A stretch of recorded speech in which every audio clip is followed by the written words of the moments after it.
السلام علیکم ناظرین، آج ہم حضرت علی کے کچھ اہم اقوال پیش کریں گے۔ اگر ویڈیو اچھی لگے تو لائک کریں اور شیئر لازمی کریں۔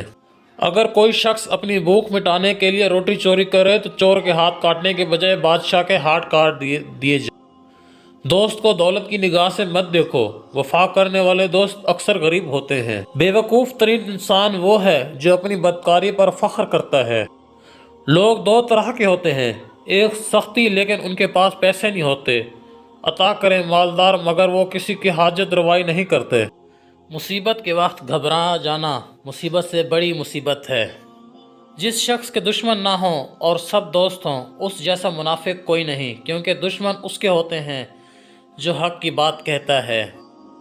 حق بات کی پہلی نشانی ہے کہ اس کی ہمیشہ مخالفت ہوتی ہے، جس کی مخالفت نہیں ہوتی قطع حق نہیں۔ یہ دنیا بھی کتنی عجیب ہے، ایماندار کو بے وقوف، بے ایمان کو عقل مند اور بے حیا کو خوبصورت کہتی ہے۔ حضرت علی نے فرمایا، ہر مشکل وقت میں کہا کرو لا حول ولا قوت الا باللہ العلی العظیم، تمہاری مشکل آسان ہو جائے گی۔ مزید اس طرح کی اسلامک ویڈیو دیکھنے کے لیے ہمارے یوٹیوب چینل کو سبسکرائب کر دیں۔